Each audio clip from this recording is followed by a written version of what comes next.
Pozdravljeni,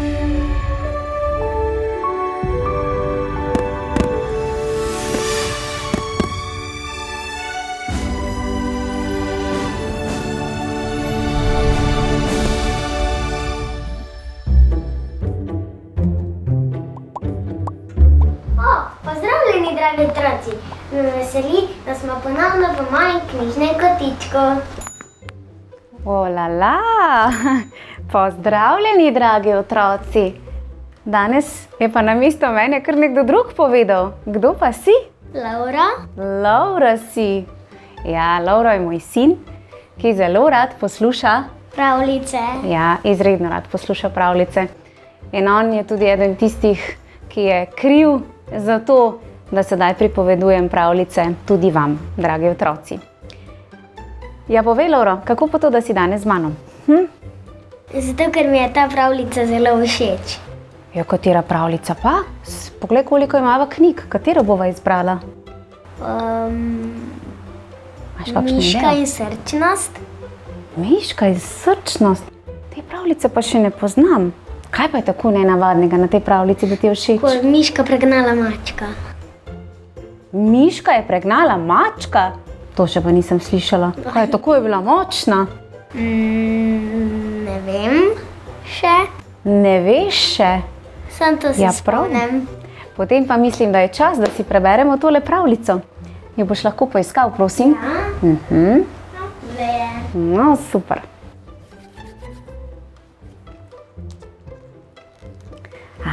To je ta knjiga. Ja, pa poglejmo, ne? José Moran in Ulises Venzil, Miška in srčnost. Nekoč je živela velika družina poljskih miši in bila je zelo srečna.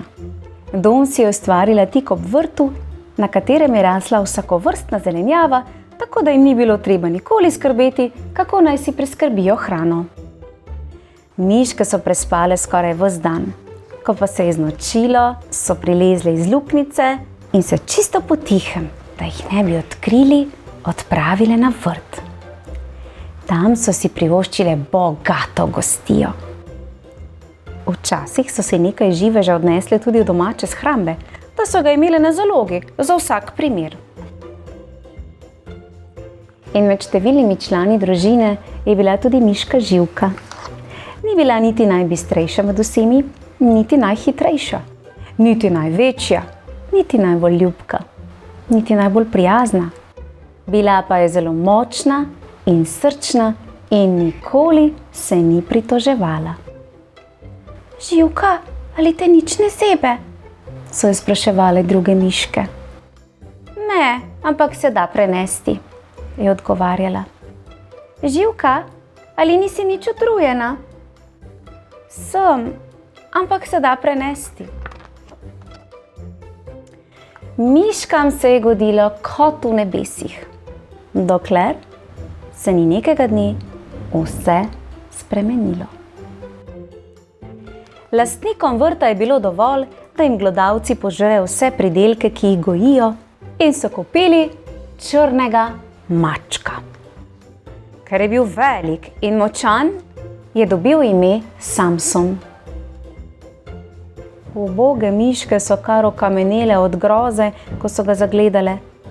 Nič več niso mogle na vrt. Lagodnega življenja je bilo konec. Izgubljene smo, so tarnale. Zdaj lahko jemo samo plevel in neokusne koreninice. Pa še sreča je, če jih sploh najdemo. Nevarni Samson se je sprehajal okrog vrta. Gorje miški, ki jo je tam srečal. Miškam so spodleteli vsi poskusi, da bi ga prevarale. Že nadaleč jih je zavohal in bil zmeraj zelo pozoren. Miške so bile obsojene na stradanje. A lakota še ni bila najhujša. Najhujše je bilo, ker so se miške prepustile malodušju in strahu. Kadar pa je nekoga strah, ne more jasno razmišljati. Joj, kaj bomo zdaj? so spet in spet nemočno stokale. Nazadnje pa so sklenile, da se bodo s Samsonom poskusile pogoditi. Na palico so privezale belo krpo in si tako naredile belo zastavo. Najstarejša miška in glava družine se je v spremstvu 5 največjih miši odpravila na vrt, da bi se pogovorila z mačkonom. Kaj bi rade? Jih je vprašal Samson z neprijetnim, hripavim glasom, ko jih je zagledal. Dlaka se mu je nasršila in iz odprtega gobca so se zapleščali ostri zobje. Miške so preplašeno strepetale. Najstarejša se je opogumila in izjecljala. Če nam dovoliš, da se še naprej hranimo na vrtu, ti obljubljamo, da ti bomo vsak dan prinesli ribo iz reke. Prijateljujemo z bobri in lovili jih bojo zate. Nikar me ne spravljajte v smeh. Moji gospodari mi dajo vsak dan jesti ribe, meso, mleko, včasih tudi kakšno slaščico. Edino, česar mi ne dajejo, so miši. Miške so se v strahu obrnile in brž pobegnile na varno. Ponižene in pobite so se privlekle domov in povedale, kako so opravile. Oj, kakšna nesreča! Nič več ne bo suhega sadja in nežnih pogankov, so začele glasno tožiti. Vse razen Živke. Nikoli se ne smemo predati, jim je vlivala pogum. Nečesa sem se spomnila. Naberite suho travo in drobne vejice, potem pa zadeve prepustite meni. In ko se je znočilo, so miške prižgale ob vrtu velik ogenj, potem pa se poskrile v grmovju v okolici.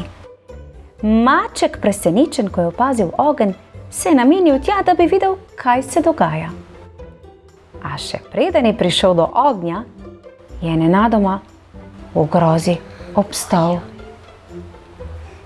Nedaleč stran je sredi noči, osvetljene z ognjem, zagledal velikansko, orjaško miš, ki se je počasi pomikala proti njemu. Videti je bila kot pošasten duh. Na pomoč! Na pomoč! Mjav!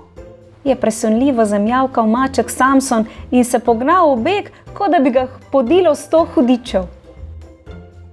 Zdaj je Živka sklicala družino in rekla: Zdaj, dajmo, naberimo dovolj zaloge za vso zimo. Bravo, Živka. Bravo, ja? Miškam ni bilo čisto nič jasno, kaj se je zgodilo, da je maček zbežal. Prilezle so iz skrivališč in brez oklevanja ubogale Živko. Pohitele so na vrt in si nabrale toliko živeža, da so ga komaj znosile v svoje shrambe. In ko so bile spet varno doma, so vprašale Živko: Kako se ti je posrečilo pregnati mačka? Lahko je bilo, je odgovorila. Ogenj je metal mojo senco na vrtno ograjo, tako da sem bila videti prava velikanka. Samson me ni opazil, čeprav je bil zelo blizu. Videl je samo prikazen in ker ima strah velike oči, pa se nisi nič bala. Seveda sem se, a se je dalo prenesti. Bila sem močnejša od mačka, kajti zbežal je on. Srčnost ni samo telesna moč, ampak tudi zmožnost prenašati težave in se jim postaviti po robu. In odslej so miške vsakokrat, ko so potrebovale hrano z vrta, prižgale ogenj. In kakor hitro ga je maček Samson zagledal, jo je pobrisal čim dlje stran. Še zmeraj ga v sanjah preganja velikanska miš, pa čeprav je bila prikazan samo Živkina senca. Živka res ni bila niti najbistrejša med vsemi, niti najhitrejša, niti največja, niti najbolj ljubka, niti najbolj prijazna. Bila pa je zelo močna in srčna, kajti rajši se je lotevala težav in jih reševala, četudi je bilo nevarno, kakor sedela doma in tarnala. Ja, tale miška Živka je bila pa res nekaj posebnega. Zdaj pa vem, zakaj ti je tale pravljica tako všeč. Kaj pa si se ti naučil iz te pravljice?